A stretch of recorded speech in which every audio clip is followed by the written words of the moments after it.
তো বন্ধুরা আমার হাতে কিন্তু রয়েছে একটা ইমার্জেন্সি লাইট, যেটা 24 এনার্জি কোম্পানির। তো এই যে লাইটটা, এই লাইটটাতে কিন্তু একটা সমস্যা রয়েছে, এটা হচ্ছে একটা চার্জিং প্রবলেমের সমস্যা। তো বন্ধুরা এই যে ইমার্জেন্সি লাইটগুলো, এগুলো কিন্তু আমরা প্রায় সবাই ব্যবহার করে থাকি। আর এই লাইটগুলোতে যখন কোনো প্রবলেম হয় আমরা রিপেয়ার করার জন্য কোনো দোকানে নিয়ে যাই। তো আজকে তোমাদের দেখাবো যে এই লাইটগুলো, ইমার্জেন্সি লাইটগুলোতে যখন চার্জিং প্রবলেম হবে তোমরা নিজেরা নিজেদের বাড়িতে কিভাবে ঠিক করবে, তার জন্য তোমাদের আমি স্টেপ বাই স্টেপ দেখিয়ে দিচ্ছি। ভিডিওটা শেষ পর্যন্ত দেখতে থাকো। চ্যানেলে যদি নতুন হয়ে থাকো চ্যানেলটাকে সাবস্ক্রাইব করে দাও, আর ভিডিওটাতে একটা লাইক করে ভিডিওটা শেষ পর্যন্ত দেখতে থাকো। তো চলো বন্ধুরা, এবারে তোমাদের দেখাচ্ছি এই লাইটটা কিভাবে তোমরা চেক করবে এবং কিভাবে খুলে এটাকে কাজ করতে হবে। তো বন্ধুরা এখানে কিন্তু লাইটটাতে দেখো একটা চার্জিং এর সকেট এখানে বসানো রয়েছে, যেখানে আমাদের চার্জারটা লাগাতে হবে, এবং ঠিক তার পাশেই রয়েছে একটা চার্জিং ইন্ডিকেটর, যেটা চার্জার লাগালে এখানে জ্বলবে। তো চলো এখানে আমি চার্জারটা লাগাচ্ছি। তো দেখতেই পাচ্ছ যে এখানে আমি চার্জারটা লাগাতে এখানে কোনো ইন্ডিকেটার কিছু জ্বলেনি, এবং এখানে কোনো চার্জ হচ্ছে কিনা সেটাও বোঝা যাচ্ছে না। তো এবার আমি তোমাদের এটাকে খুলে দেখাবো যে এখানে ভেতরে কি সার্কিট রয়েছে এবং কি প্রবলেম না কি হয়েছে সবকিছু তোমাদের দেখাচ্ছি। তো চলো দেখতে থাকো ভিডিওটা। তো বন্ধুরা এবারে লাইটটাকে আমি এটাকে খুলে দেখবো। এবারে এই লাইটটাকে কিভাবে খুলতে হয় বা কিভাবে খুলবো আমি তোমাদের দেখাচ্ছি, তোমরা দেখো। এই লাইটটাকে দেখো, পেছনে কিন্তু কোনো স্ক্রু নেই, এটা কিন্তু এমনি চাপ দিয়ে এটাকে প্রেসারে লাগানো আছে। তো এটাকে আমি কিভাবে খুলছি তোমরা দেখো। এটাকে খোলার জন্য প্রথমে আমি এরকম পাতলা টাইপের কোনো ছুরি নিয়ে নেবো, যাতে এটা খুলতে আমার সুবিধা হয়। তোমরা এরকম কিছু একটা নিয়ে নেবে, দিয়ে এটাকে তোমরা দেখো আমি কিভাবে এটাকে খুলছি। তোমরা দেখে এইভাবে এটাকে খুলে তারপরে এটাকে রিপেয়ার করবে। তো বন্ধুরা দেখতেই পাচ্ছ যে লাইটটা আমার কিন্তু খোলা হয়ে গেছে, আমি লাইটটা খুলে নিয়েছি। এবারে দেখো ভেতরে কিন্তু একটা অ্যাসিড ব্যাটারি রয়েছে এবং একটা বোর্ড রয়েছে, এই যে সার্কিট বোর্ডটা, এই বোর্ডটাতে দেখো এখানে কিন্তু একটা এলইডি বাল্ব এবং যে চার্জিং এর যে সকেটটা, সেই চার্জিং সকেটটা এক সাইডে বসানো আছে, এবং তার পাশেই দেখো এখানে একটা কিন্তু এলইডি বসানো আছে। কিন্তু আমি যখন প্রথমে চার্জারটা লাগিয়েছিলাম তখন কিন্তু এখানে আমার এলইডিটা জ্বলেনি, এই সমস্যাটা রয়েছে। এবারে এইখানে যে পার্টসগুলো রয়েছে এবং এলইডিটা রয়েছে, কোনটাতে কি সমস্যা রয়েছে সেটা আমি একটু চেক করে নেব। তো প্রথমে আমি এখানে যে স্ক্রু দিয়ে বোর্ডটাকে আটকানো রয়েছে, এই বোর্ডটা আমি খুলে নিই, দিয়ে তারপরে কিন্তু আমি এখানে এটাকে দেখো, এখানে আমার কিন্তু বোর্ডটা খুলে গেছে। তো এবারে আমি কি করব, এখানে যে বোর্ডের সাথে যে ব্যাটারি এবং এলইডির যে কানেক্টরগুলো রয়েছে এগুলোকে এক এক করে আমি কিন্তু খুলে আলাদা করে নেব। প্রথমে ব্যাটারিটা খুলে নিয়েছি, এবারে এলইডিটাও খোলা হয়ে গেছে। এবারে আমি বোর্ডটাকে আলাদা করে নিয়েছি। এবারে বোর্ডটাতে আমি চেক করব যে এখানে যে কানেক্টরটা বসানো রয়েছে এবং এলইডিগুলো রয়েছে, তাছাড়া আদার্স যে পার্টসগুলো রয়েছে, এবারে কোনটাতে কি সমস্যা রয়েছে একটু চেক করব। এটা হচ্ছে এলইডির পয়েন্ট, দেখতেই পাচ্ছ এখানে এলইডিটা বসানো রয়েছে। ঠিক তার পেছনে দেখো এখানে যে সোল্ডারিং করা আছে পজিটিভ আর নেগেটিভে, এখানে আমি এবারে ভোল্টেজটা মেপে দেখবো যে এখানে ভোল্টেজটা ঠিকঠাক আসছে কিনা বা কোথায় কি সমস্যা হচ্ছে, এক এক করে আমি চেক করে নেবো। তোমরা ভিডিওটা কন্টিনিউ দেখতে থাকো, তাহলে কিন্তু তোমরা বুঝতে পেরে যাবে যে এখানে কি সমস্যা রয়েছে। এটা হচ্ছে একটা রেজিস্টর, চার্জিং কানেক্টরের পেছনে যে পার্টসটা দেখতে পাচ্ছ এটা হচ্ছে একটা রেজিস্টর। তো এই রেজিস্টর থেকেই কিন্তু এখানে এলইডিতে চার্জিংয়ের যে ইন্ডিকেটরের যে এলইডি, এই এলইডিতে কিন্তু ভোল্টেজটা এই রেজিস্টর হয়েই কিন্তু আসছে। এবারে এই রেজিস্টরের সমস্যা না এলইডির সমস্যা সেটা আমি একটু চেক করব। তো চলো প্রথমে আমি এখানে একটা চার্জার লাগাবো, দিয়ে মাল্টিমিটার দিয়ে আমি এখানে মেপে দেখবো যে কোথায় কি ভোল্টেজ আসছে আর কি সমস্যা হচ্ছে।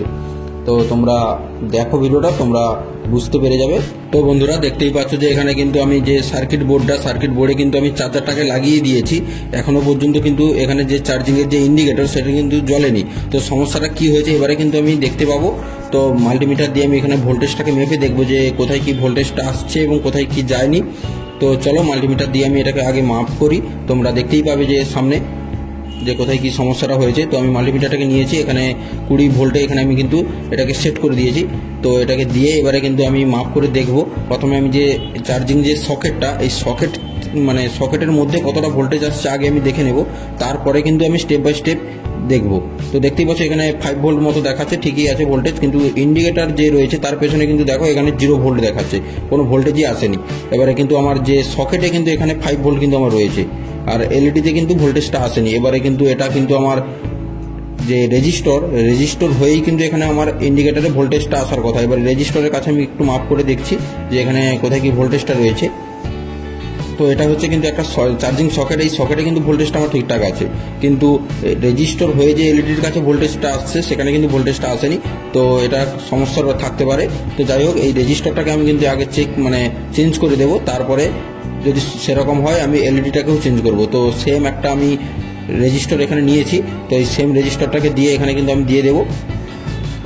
তো তো বন্ধুরা প্রথমত আমি রেজিস্টারটাকে এখানে আমি চেঞ্জ করে দেবো। তো চলো আমি রেজিস্টারটাকে চেঞ্জ করে দিই, তোমরা ভিডিওটা কন্টিনিউ দেখতে থাকো। আমি ঝটপট করে রেজিস্টারটাকে চেঞ্জ করে দিই, দিয়ে তারপরে যদি এলইডিটা আমার ঠিকঠাক জ্বলে তাহলে ঠিক আছে, আর যদি না জ্বলে তখন কিন্তু আমি এলইডিটা আমি চেঞ্জ করে দেবো, তাহলেই কিন্তু আমার সমস্যাটা সমাধান হয়ে যাবে। তোমরা ভিডিওটা কন্টিনিউ দেখতে থাকো।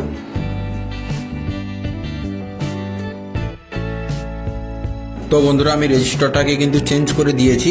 এবারে আমি চার্জারটাকে লাগিয়ে এখানে দেখবো যে আমার ইন্ডিকেটার বাল্বটা আমার ঠিকঠাক জ্বলে কিনা। তো দেখতেই পাচ্ছ যে এখানে আমি চার্জারটাকে কিন্তু লাগিয়েছি, তাও কিন্তু আমার যে ইন্ডিকেটার যে এলইডিটা রয়েছে সেটা কিন্তু আমার এখনও পর্যন্ত জ্বলছে না। তার মানে এই এলইডি যে বাল্বটা রয়েছে এটা কিন্তু আমার ডিস্টার্ব রয়েছে, তো এটাকে আমাকে চেঞ্জ করতে হবে। তো চলো সেম একটা এলইডি বাল্ব নিয়ে এটাকে আমি চেঞ্জ করে দেবো। তো এটাকে চেঞ্জ করার জন্য আমি একটা গ্রিন কালারের এলইডি বাল্ব নিয়েছি। তো এতে কোনো সমস্যা হবে না, তোমরা যে কোনো একটা কালারের লাগাতে পারো।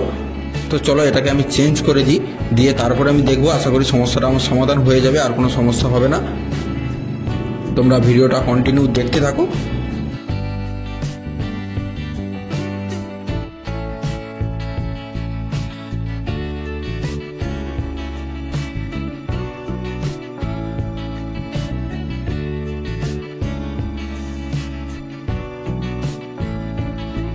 তো বন্ধুরা দেখতেই পাচ্ছ যে আমি এখানে এলইডি বাল্বটাকে চেঞ্জ করে দিয়েছি। এবারে এখানে আমি মোবাইল চার্জারটা লাগাবো, আশা করি আমার সমস্যাটা সমাধান হয়ে গেছে। এবারে কিন্তু আমার এলইডি বাল্বটা জ্বলবে।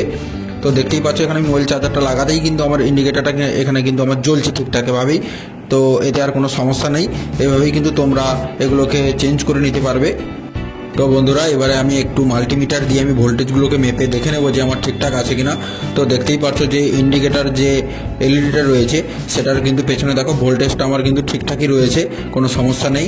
তো এভাবেই কিন্তু তোমরা এগুলোকে রিপেয়ার করতে পারবে। তো আজকের এই ভিডিওটা তোমাদের কেমন লাগলো কমেন্ট করে জানাও, আর ভিডিওটি যদি ভালো লেগে থাকে ভিডিওটাতে একটা লাইক করে দাও, আর চ্যানেলে যদি নতুন হয়ে থাকো চ্যানেলটাকে সাবস্ক্রাইব করে দাও।